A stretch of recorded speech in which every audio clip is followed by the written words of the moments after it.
I'm here and I'm on, and I am gonna wait for people to start joining if they feel like it.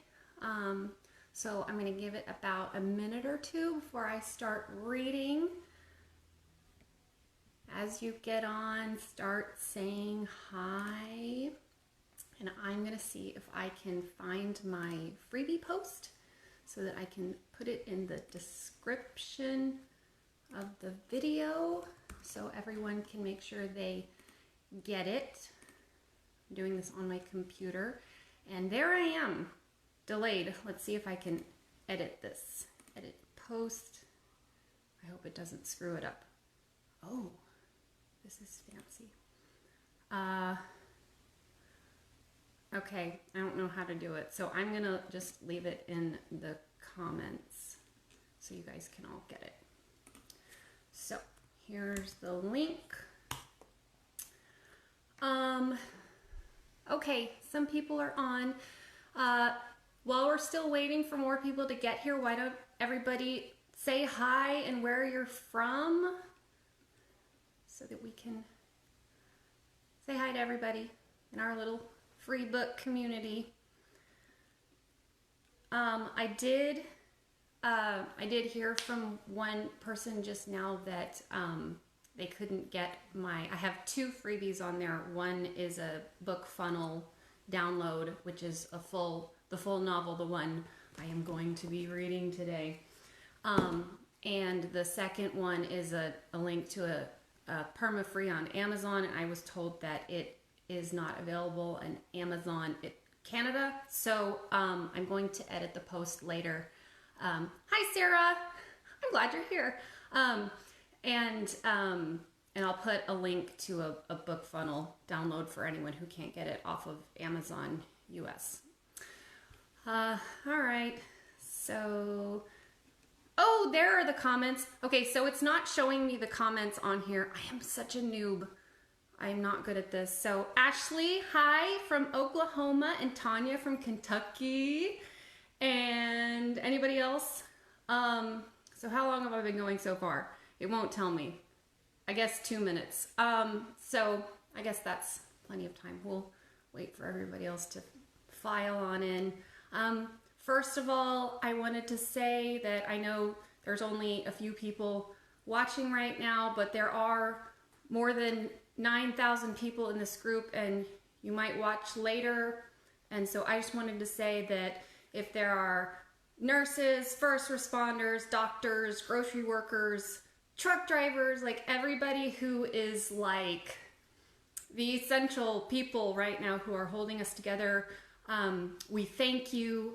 God bless you for what you're doing. You are the backbone of all of us right now. And, you know, I wish we could do more than just give free books, but, you know, it's something. And hopefully it gives an escape amidst, you know, if you have downtime. I don't know. I've been trapped at home for more than 2 weeks now. So I guess we should start the reading. I will be on here for an hour, so that's a long time. I should introduce my book. This is my book. You may have seen this guy in the group before. And this is first of all, there's a lot of genre readers in this group, and so this is a romance novel. It's contemporary. It is got a little bit of romantic suspense. I don't know how long I'll get through it today, so I don't know if I will be reading any naughty scenes. So, you know, be warned, those are in there, and maybe if you have kids around, feel free to pop in, pop out, and watch later at your leisure. Oh, Ashley, are you a nurse? Oh my God, I love you. My mom is a nurse. She is in the ICU, and she's like, I'm not gonna be able to see you until 2 weeks after this whole thing is over. So it's all very hard. We're all in this together, and yeah, so, okay. So anyway, it is a contemporary romance. It's set in New Orleans. It's the third book in a chronological series that takes place in New Orleans. And I'm trying to find the file on my computer so I don't have to like stare at a book the whole time. So I can maybe look at you, even though I'm actually looking at me and I don't like looking at myself. Okay, getting the PDF. Anyway, so yeah, chronological series set in New Orleans. This is book 3. You won't be missing anything if you didn't read the previous ones, or you could go back and read them later. The other freebie I have on here is a little bonus quarantine themed novella that I wrote for fun that takes place after this book, and so that's why I offered this one, and also because who loves looking at this guy? I know Raylyn does. Hi, Raylyn. We all do. He's great. He's wonderful. He's one of our great first responders. So we love you, Dan. You're great. And we loved your reading the other day too. Please read something else. Okay. So if we're all ready, I'm going to be doing this for a while. I do have I have a 7-year-old running around my house and a husband at home. So hopefully there will be no interruptions or from my dog. So anyway, here we go. Okay, chapter 1, Lakeshore, New Orleans. All life is a game of luck, or so Brennan Riley had heard way back in the day at age 10 when his older sisters dragged him to see Titanic so they could swoon over Leo DiCaprio. Their favorite scene was a dinner party in which a so-hot tuxedo-clad Leo went to dinner with a bunch of stuffy, old, rich people. People Brennan couldn't help noticing who were eerily similar to his own wealthy, established family. And an old man made the aforementioned declaration about life and luck and games. Leo countered that he made his own luck, and the young and impressionable Brennan found his personal assessment fell somewhere between the two. Life was really more like a game of poker, the perfect combination of luck and skill. And over the years, Brennan's assessment solidified. 4 years as a scout sniper in the Marines and 2 deployments, during which he took out 56 unsuspecting men and riddled himself with guilt he'd been trying to ignore ever since, proved it was luck and skill. The subsequent 4 years at Tulane at the behest of his parents also proved that. Falling in love with 2 women at 2 separate junctures in his life, only to find that they respectively wouldn't and couldn't reciprocate his feelings, proved it in a way that had left him with 2 aching holes in his heart. And now, at 31 years old and thick in the middle of a life that he considered all on his own terms, Brennan knew that in reality, all life was just a luck of the draw. And this particular morning, Brennan had drawn a bad hand. At the tail end of a midweek brunch with his parents at their Lakeshore mansion, Brennan's father, Orson Riley IV, pulled a stack of folded papers out of his interior jacket pocket and slapped it down on Brennan's plate of half-eaten crepes. $30,000. I'm not doing voices, you guys. I can't do it. So they're all going to sound like me.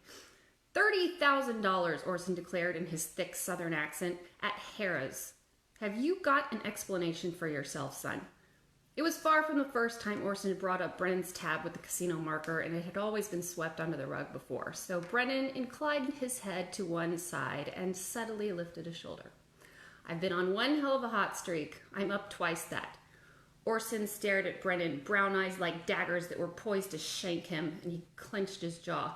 Do you realize your annual spending is 7 times that of the average dual-income household in Louisiana? Brennan stretched his mouth into a closed-lipped smile and raised his eyebrows. That's impressive.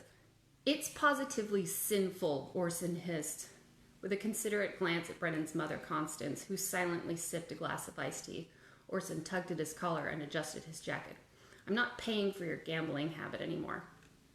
Brennan maintained his pleasant expression as he slid away his plate, picking up the folded papers and wiping them with his cloth napkin. He set the papers aside and clasped his hands together, resting them on the table.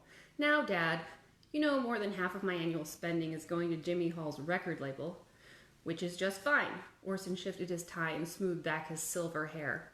Mr. Hall's business is a fine institution doing good work that contributes to maintaining the cultural fabric of New Orleans. Your shoveling enough money into Harrah's to fund a small country is not. Well, Brennan shamelessly offered a devil-may-care grin and arched an eyebrow. It could be argued that Harrah's is contributing to the cultural fabric of New Orleans as well. Orson leveled his stone gaze at Brennan for a beat and then shoved back his chair, threw his napkin on his plate, and stood up. Brennan knew the posturing well and half expected his father to snatch up his ear and drag him away from the table. Get up, son. Orson leaned down to kiss Constance. I'll be back later, sugar. Brennan stood as well and placed his napkin on the table. I gather that means I'm leaving as well, Mama. Constance folded her hands under her chin and offered Brennan a patient smile. Try to behave yourself, sweetheart. She gracefully tilted her head, offering her cheek, and Brennan kissed it. Money doesn't grow on trees. He buttoned his jacket and adjusted his tie as he stood up straight. Of course, Mama. Bullshit. Oh, yeah, swearing. Kids in the room. Maybe don't watch this right now. Right. Bullshit. Between founding Crescent City Coffee Traders and the second most successful coffee company in the United States and owning approximately a third of the properties in downtown New Orleans, the Riley dynasty had more money than anyone would know what to do with in 5 lifetimes. This wasn't about the money, and Brennan knew it.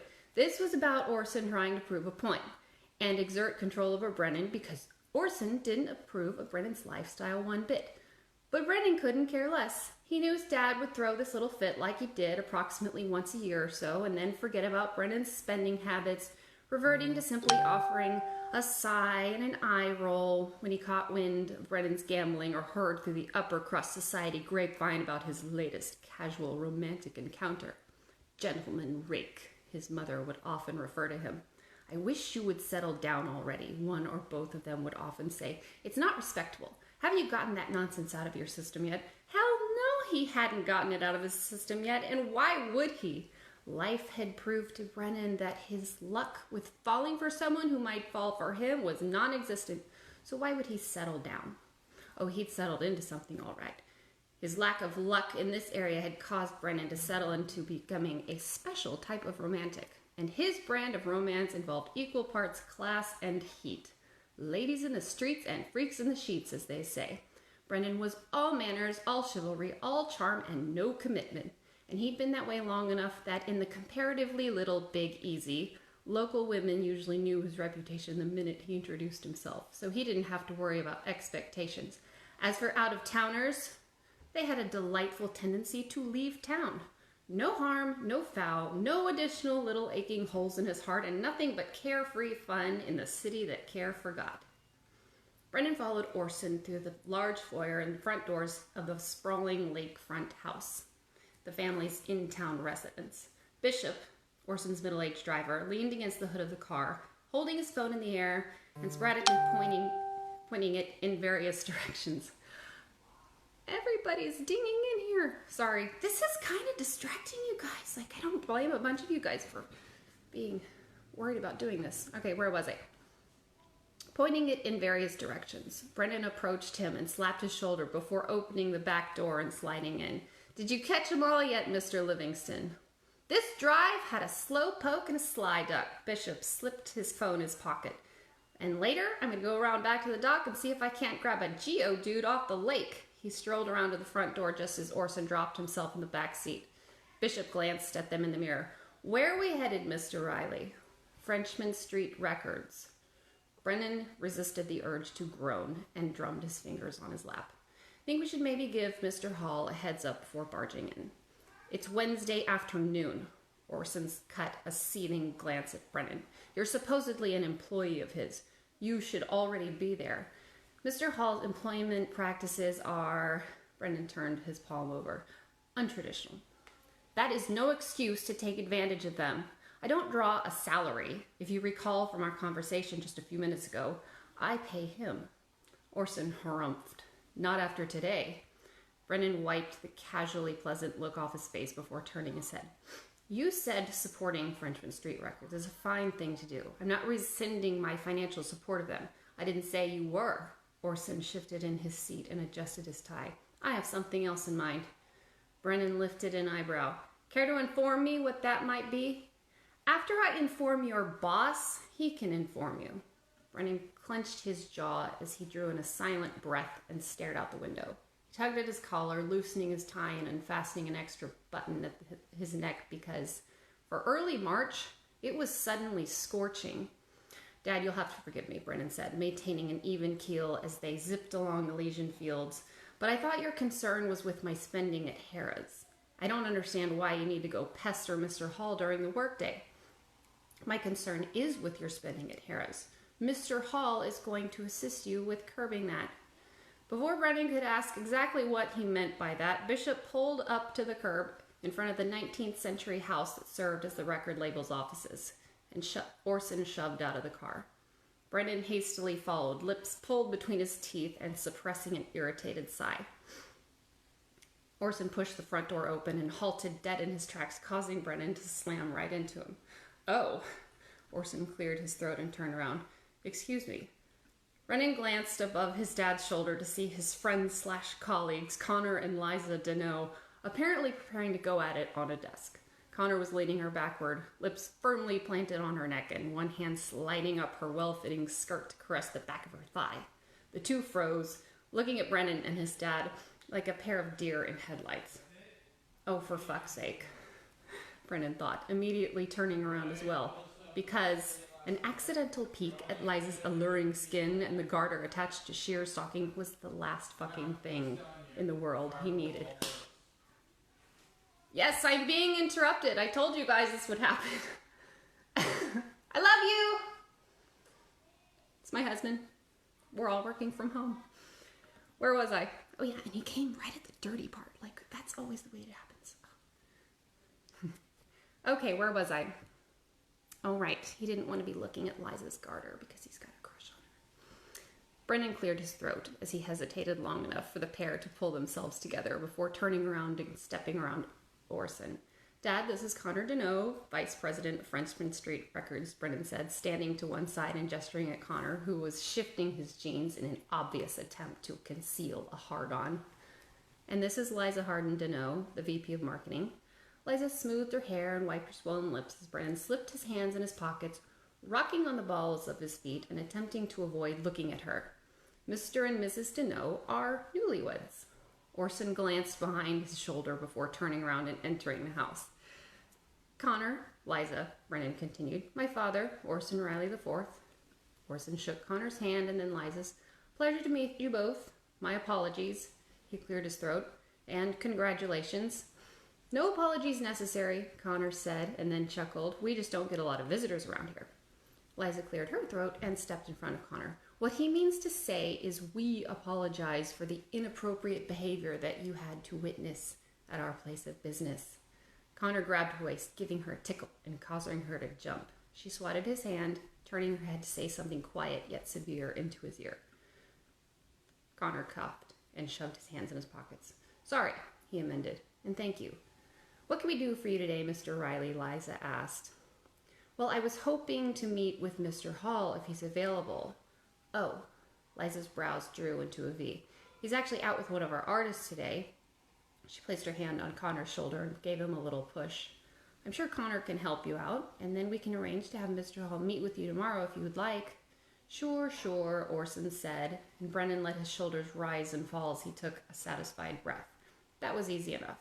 All life was a luck of the draw, and despite the scene Brennan had barged in on and had no interest in seeing, life had dealt him a good card that day.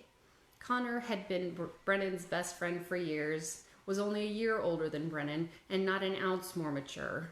The only two mature adults at the entire record label were Jimmy Hall and Liza, Brennan's other best friend. And Jimmy was out for the day, and Liza had a lot of patience as well as a giant soft spot for Brennan. But Liza was now strolling toward the back of the house, and Connor rubbed his palms together as if he were preparing to do something patently mischievous. Come have a seat over here, Connor said, crossing the entryway and sitting behind Jimmy's desk. He laced his fingers together, resting his hands on the desk, and Orson sat in the chair in front of it.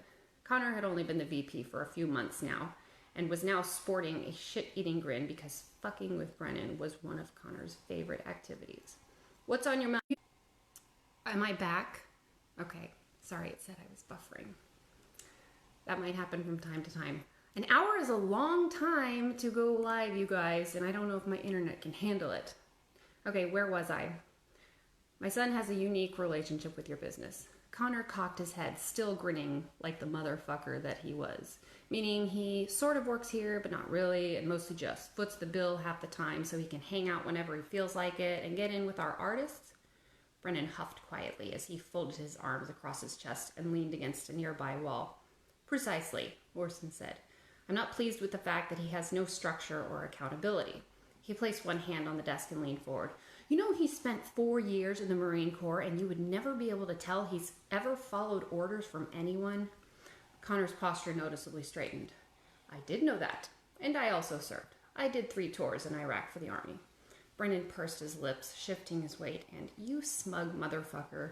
Brennan had only done 2 tours, albeit in Afghanistan, and fucking A, wasn't that enough? Orson gave an obviously impressed nod. Very good, very good. Your service is appreciated. Connor nodded back. Thank you. Orson placed his other hand on the desk and gestured at Brennan. Here's what I'd like to propose. I'd like for you to take Brennan on as an official member of your staff, complete with a schedule, deliverables, and a salary.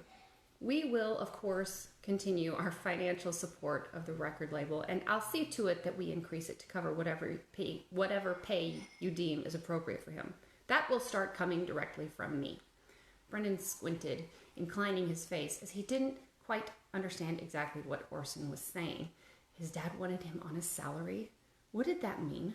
Surely he wasn't suggesting. The problem is, Mr. Deneau, is that Brennan has no financial accountability. This will teach him the value of an honest dollar earned.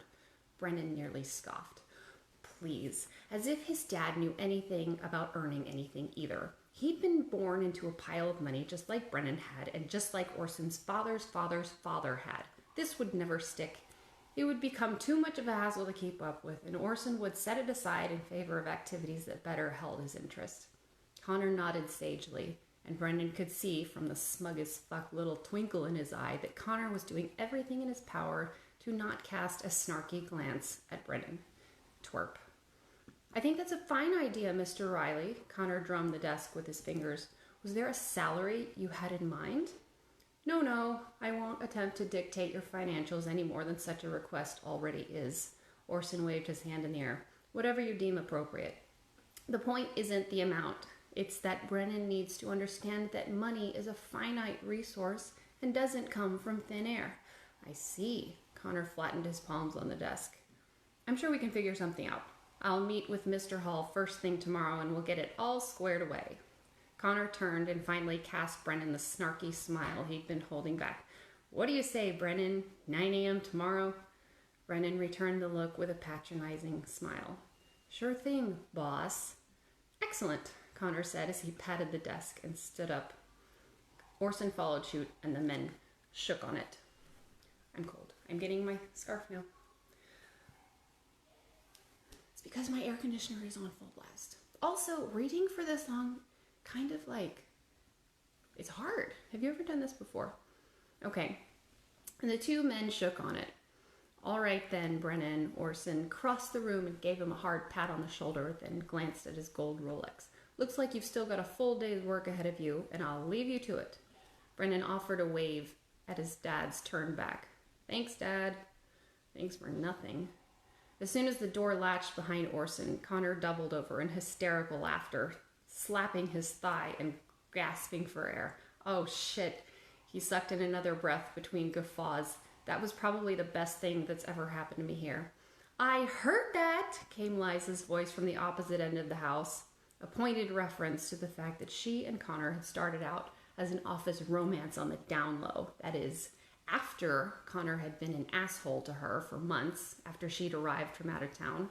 Connor's initial bitter treatment of Liza had compelled Brennan to swoop in like a white knight and take her under his wing in a strictly platonic manner, all of which had fostered his close friendship with her, and it was Brennan's emotional support for his 2 friends that had helped them rekindle a relationship from a decade prior.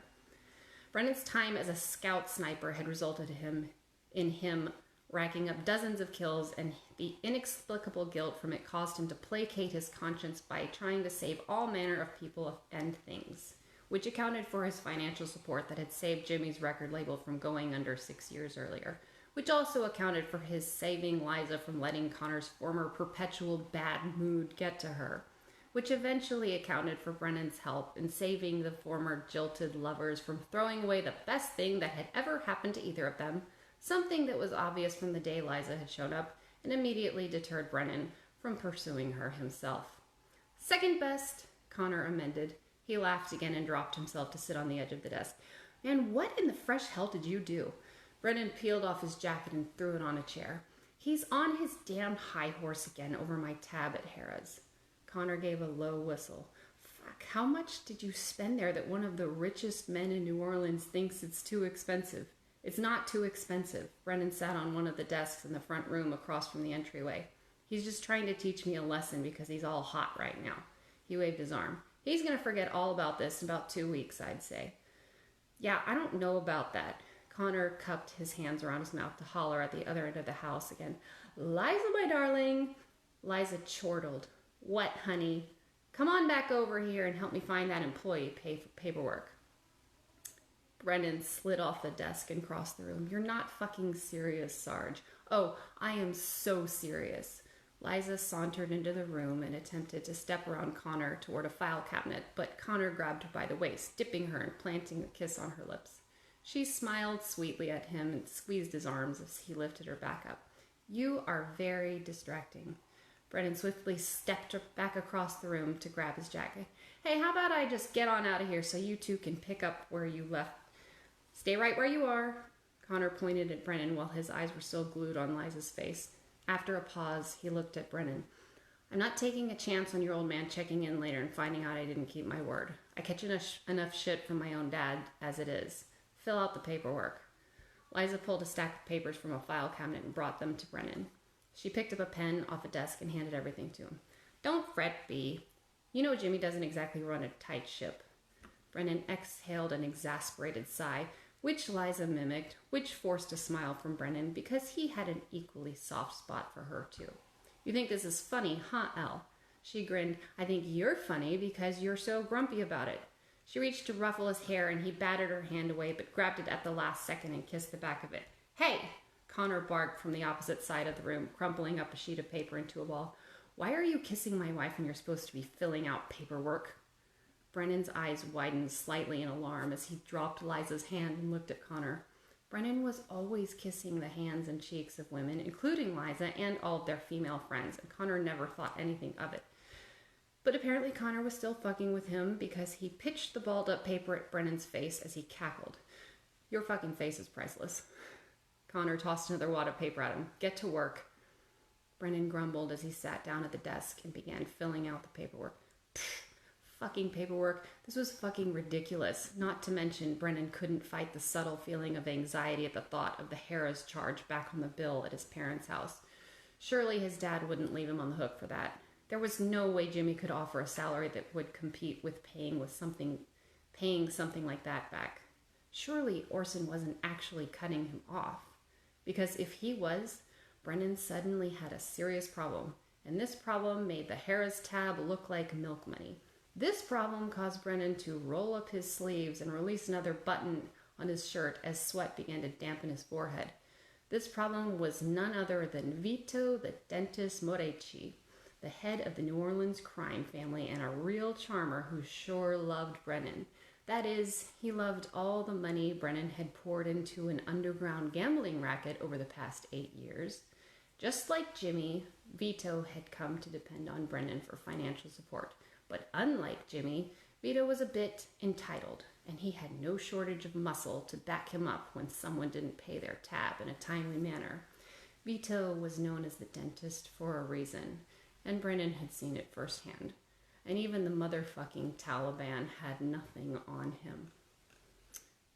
Chapter 2. How are y'all doing? Y'all are sweet for watching. I'm gonna have a sip of water.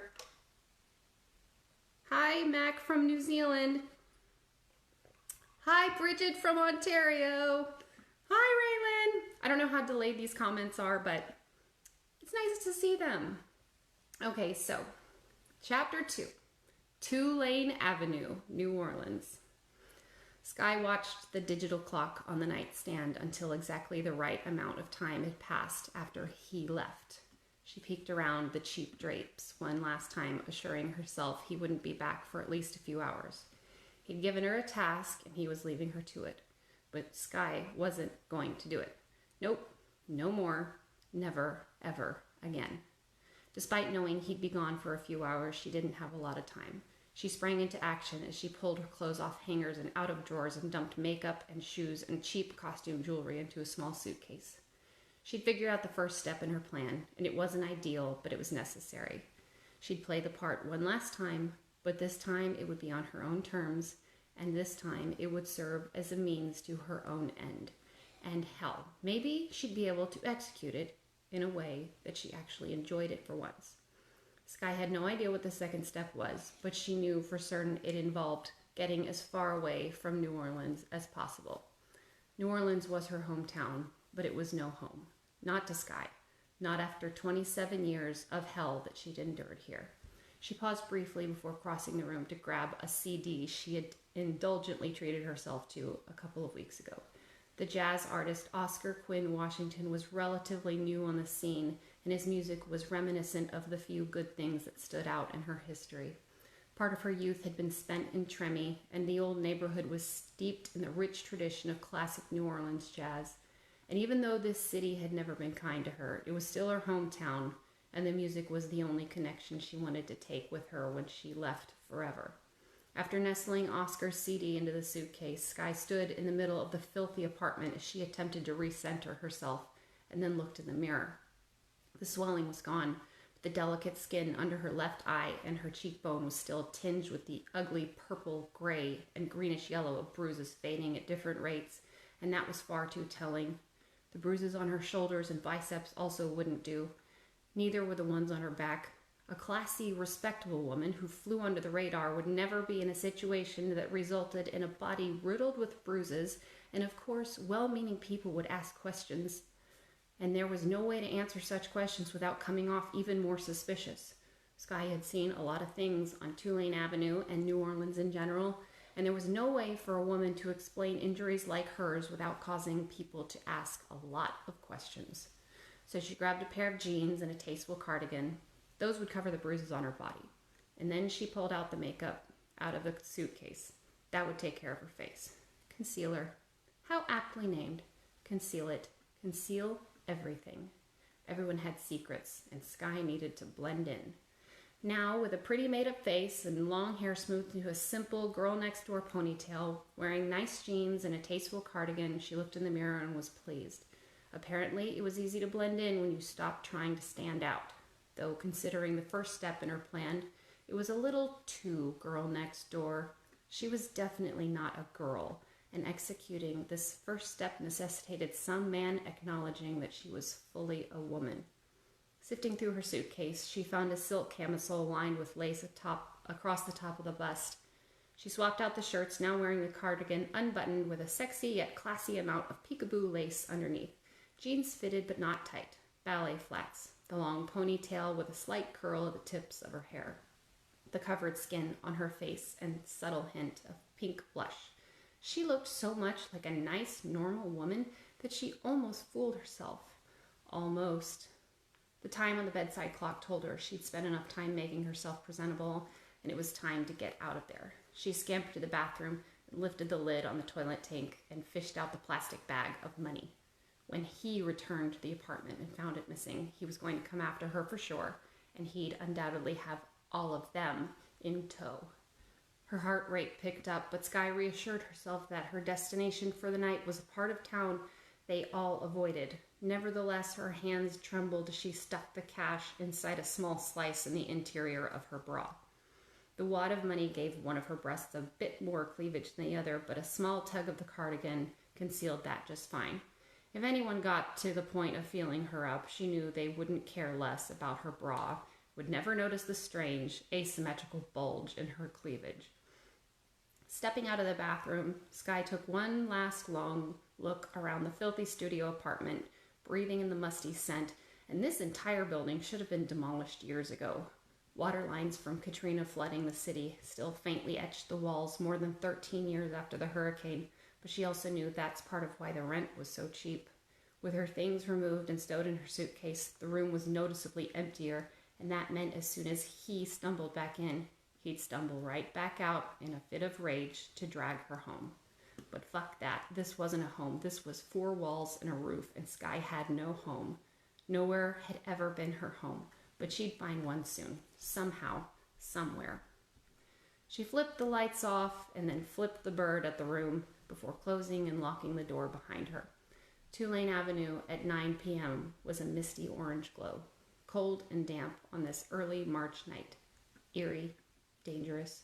Sky knew it was entirely possible that she'd be killed as a bystander amidst the prolific crime in this part of the city, but there was a safer part of town only a 45-minute walk westward.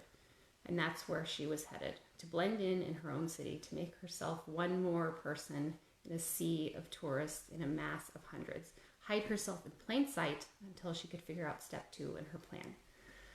Cars slowly rolled down the street, filling her lungs with hot fumes and providing a momentary, reeking respite from the biting, wet cold. The moisture in the air made the temperature feel far colder than it actually was.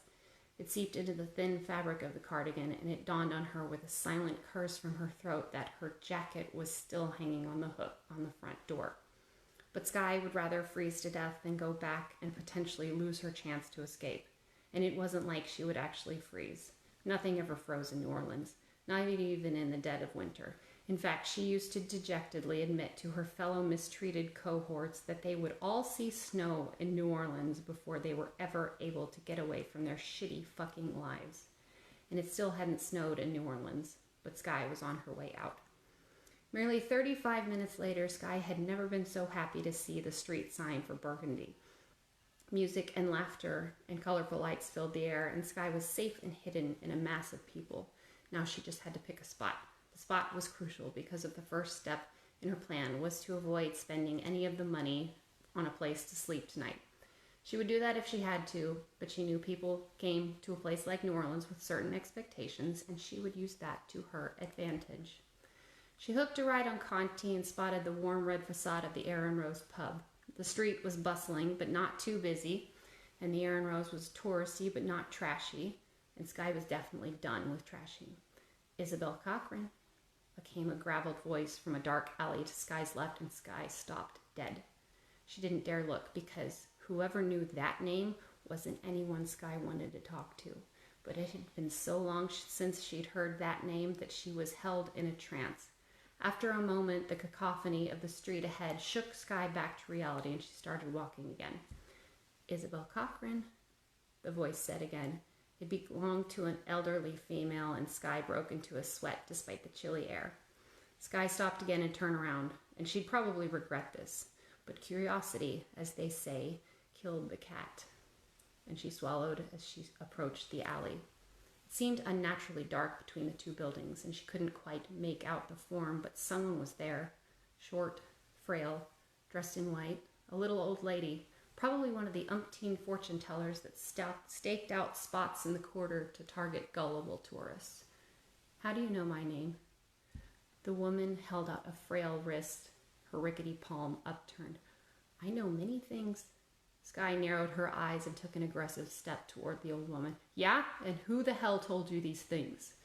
I simply know. Sky jutted her chin forward, raising her eyebrows threateningly. Bullshit. Who do you know? Sweet girl, the woman placed her hand on Sky's cheek. The skin of her palm was as soft as rose petals. You are a caged animal. Sky snapped her head sideways to buck off the woman's hand. I'm not in anyone's cage anymore, and you. I am a teller of Ikusasa, the woman continued, clasping Sky's hand. The woman's eyes came into focus, and Sky found herself locked in another trance. Of destiny. I know yours. Where had she seen this woman? She had to have seen this woman before. The paper-thin skin of the old woman's forehead drew into a deep crease, and tears welled in her eyes.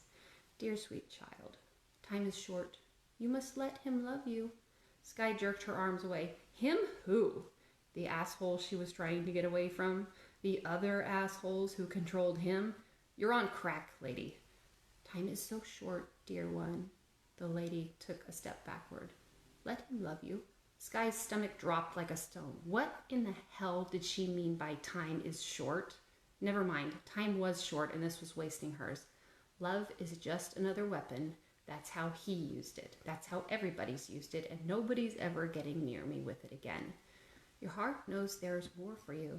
You will find it, but only when you are forced to let go of the past. Sky felt the weight of eyes on her back and whipped her head around. There was nobody. Sparse tourists meandered on the opposite side of the street. A car rolled by. The music from deep within the corridor kicked up a notch, a low moan of a trumpet drifting through the air, and a frigid gust of wind barreled down the alley, blasting Sky's ponytail and whipping it around her head. She turned her face back around into the wind, and the old woman was gone. The alley was empty. Bells jingled from what she guessed was a store entrance, and the trumpet up the street broke into an upbeat parade revelry. Sky darted her gaze around in every direction because who in the hell had orchestrated that? He was there. He had to be. He was somewhere in that alley or on that street, and he wasn't alone, and she needed to get the fuck out of here. Sky jogged back to the streets, dragging the small suitcase as it bumped along the broken concrete, still whipping her head around, but she found only the visual storm of color and light and frenetic activity.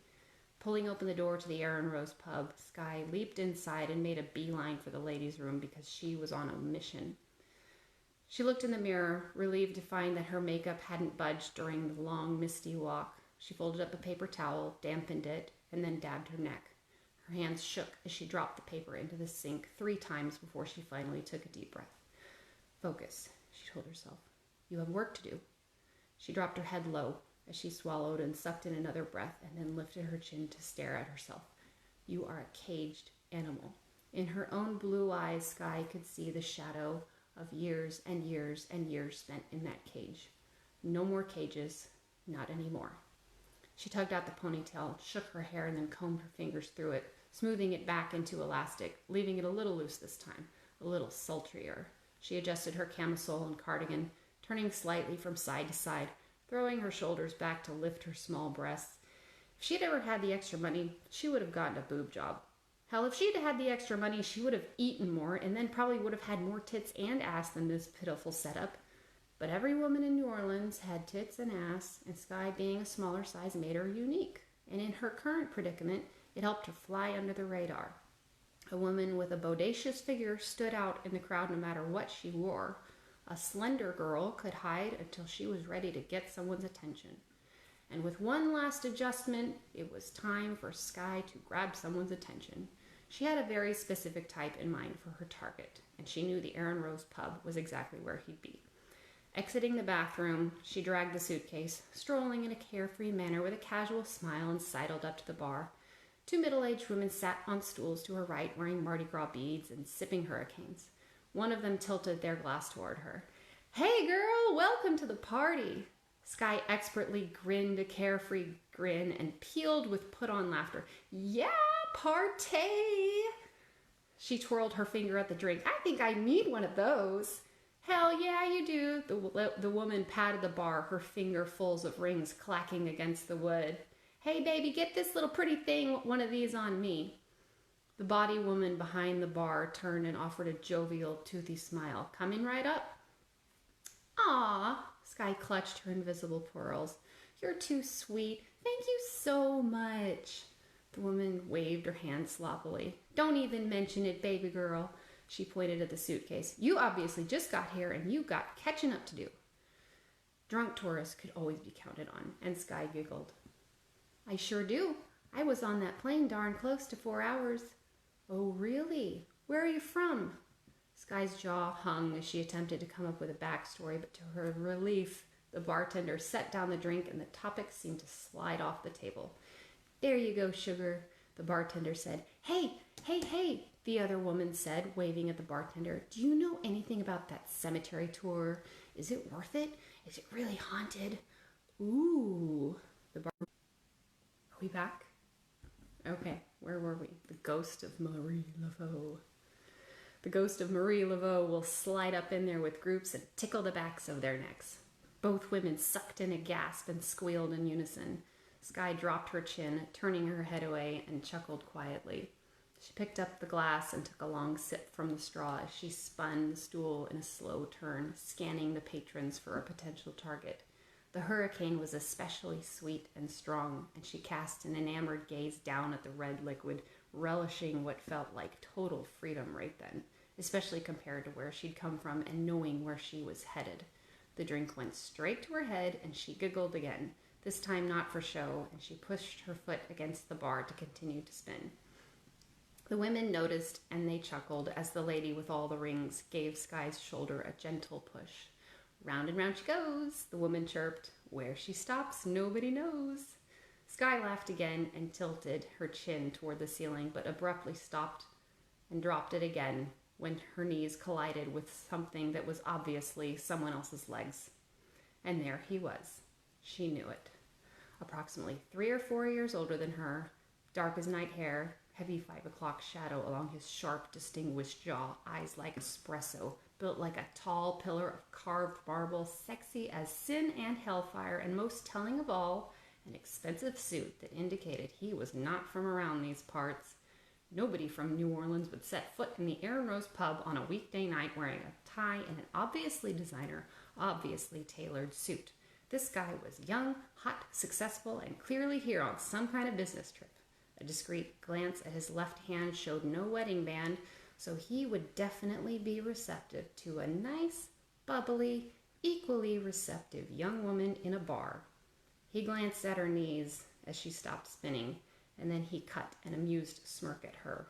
And this was her man.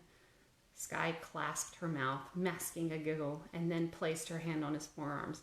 Oh my goodness, I am so sorry, honey. I didn't even see you there.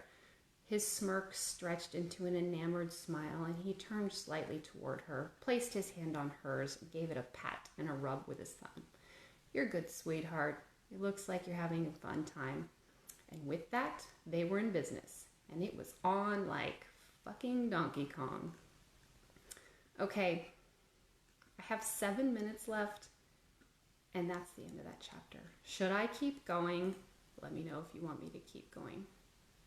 Give me a comment. Give me an emoji. Drop something here. Should I do it? I think I can do it. Can I do one more scene? Probably not. Okay. I'll read a little more and then we'll get off of here. Okay. Chapter 3. French Quarter, New Orleans. Nothing in the world pulled Brennan out of a funk quicker than a beautiful, charming woman, especially one who was obviously an out-of-towner, and his luck was clearly on the uptick that evening. Never mind that he had a huge problem looming just on the horizon. He could handle Vito and his dad and Connor's obnoxious insistence on upholding the bargain later. Tonight, he would indulge himself. And by the looks of the suitcase next to the pretty young redhead's long, slender, but shapely legs, he very well could be indulging himself for a couple of nights to come. But Brennan wouldn't get ahead of himself. First things first. I am having the best time, the young woman gushed, spreading her full pink lips into a smile and biting down on the straw of the hurricane. And goddamn, she was such a tourist. But not the sleazy kind. No, she was the charming kind of tourist. The ones who come to New Orleans with the full intentions of throwing themselves headfirst into that laissez-les-bon-temps roulé. The kind that don't make a beeline for Bourbon Street in a short skirt and a pair of heels that don't belong within a 5-mile radius of the 78 blocks of the quarter. Her jeans, sweater, ponytail, and flats indicated that she was on the prowl for relatively good, clean fun. Not Mardi Gras beads earned by showing her goods to anyone who'd look. And Brennan was not only a veteran of the United States Marine Corps, but also of sifting through potential casual companions in the quarter. And he knew immediately that she was just his speed. Oh yeah? He asked, lifting one eyebrow and turning toward her, positioning himself so that touching her hand again would be casual and natural. The best, she gushed again, gesturing with an open palm to the older women to her left. I just got here and I already made 2 friends. She pushed herself to spin again, sipping the drink, and then stopped herself with one foot on the bottom rung of the stool next to him. And now the most handsome guy in the bar is talking to me. She gave a sheepish shrug and turned coyly to the front. I don't think I could ask for a better reception in this city. He chuckled congenially. You flatter me. Well, you should flatter me by letting me buy you a drink. She lifted one hand and flicked her fingertips daintily at the bartender. He gently, meticulously reached for her hand and drew it back to the bar. Now, what kind of gentleman would I be if I let you do that? She turned her blue eyes toward him, offering a single bat of her lush lashes and shrugging her long red ponytail over one shoulder. These sweet ladies bought my drink. I would hope a gentleman might allow me to pay it forward. Oh, I'll allow you to pay it forward all right, he thought, just not with a drink. I think allowing me the pleasure of sitting with you is paying it forward enough. He gestured at the stool. May I? Her lips stretched into another smile. Of course. She offered her hand, palm down and still dainty like a graduate of finishing school. I'm Skye. Brennan Riley, he said, sweeping his thumb over the back of her hand and giving it a single gentle shake before letting go and raising his index finger at the bartender. The bartender moseyed to stand in front of them and tossed a napkin on the bar in front of him. What'll it be, handsome? Macallan neat. The bartender knocked her knuckles on the bar. Coming right up. Oh my, Skye said with another small laugh. Well, now I feel kind of basic for getting this super fruity drink. There's nothing basic about hurricanes, especially if you've never had one. He slipped out his wallet out of his suit jacket and slid his credit card across the bar, especially if you've never been here before. You want the full New Orleans experience, and trying a hurricane is quintessential to that. You say that like this isn't your first rodeo. Skye sipped the straw between her lips and side-eyed him. How many times have you been here before? This bar? I think I came here once in my early 20s. No, to Nolans. Brennan managed to avoid cringing as he reminded himself her use of the nickname nobody from around here used was more evidence of her being a doe-eyed first-timer. He chuckled. I'm from here. The bartender set down his drink and he pushed the credit card toward her with 2 fingers. Born and raised, and the only time I ever didn't live here was 4 years while I was in the Marine Corps. She raised her eyebrows and pulled her chin close. Well, ooh-rah, she said, winking and giving a tiny, flimsy salute with 2 fingers. He grinned widely. Nice. I'm guessing you know some devil dogs. I know Jake Gyllenhaal in Jarhead. He laughed. I see. Well, his experience was a bit different than mine. She inclined her head and sipped again, now eyeing him with a different look that told him she either had a thing for a man in uniform or didn't care for military types at all. I would not have guessed you're from around here. Oh, no? Yeah, you don't look like what I would have expected a New Orleans native to look like. She dragged her gaze from his face to his feet and back up again. He didn't miss the way she discreetly bit her bottom lip, and this was going to be a lot easier than he'd anticipated. He glanced down at his clothes and adjusted his jacket. What did you expect? I don't know. Just more casual, I guess. She laughed lightly. They call this place the Big Easy, right? You're dressed for a big corporate meeting, and that's basically the opposite of easy. They do. I don't always dress like this. So what do you normally wear? He shrugged. Sometimes I ditch the tie. She laughed again as she touched his forearm, and all of these little behaviors underscored the fact that after having a really shitty day, he was going to end his night doing his favorite stress-relieving activity. That is, doing her. That's a shame. I like the tie. She pressed her index finger to his sternum and then slid it down about a half an inch. Is it silk? Of course. She bit her bottom lip and turned her eyes to his. Nice. A look passed between them, and there was so much sexual electricity it seemed he could cut through the mandatory song and dance and take her back to his place right then. But that wasn't how Brennan did things. He wasn't a sleaze, and finesse was important. He didn't believe in half-assing anything, especially not when it came to women. The thing that separated Brennan from every other guy who went into a bar with a single intention was his insistence upon doing things the right way. And that meant ensuring the entire interaction was just as enjoyable and accommodating for her as it was for him. Okay, that's 12 o'clock. That's my time slot. Oh, wait. It's 1 o'clock, isn't it? I don't know. Anyway, I'm going to stop there because I don't want to disrespect my time slot, but there you have it. That was at the end. That's in the middle of chapter 3 if you want to keep reading. And I guess that's all. Thank you for sticking with me. If you guys stuck with me, or if you just popped in or whatever, I hope you enjoyed it. I hope it was a distraction and entertaining, and yeah. So happy reading, happy self-distancing. Everybody stay healthy, wash your hands. Try not to touch your face as much as I do, because I know I was touching my face. Bad habit. Okay. Anyway, everybody take care. Thanks for being here, and I guess that is it.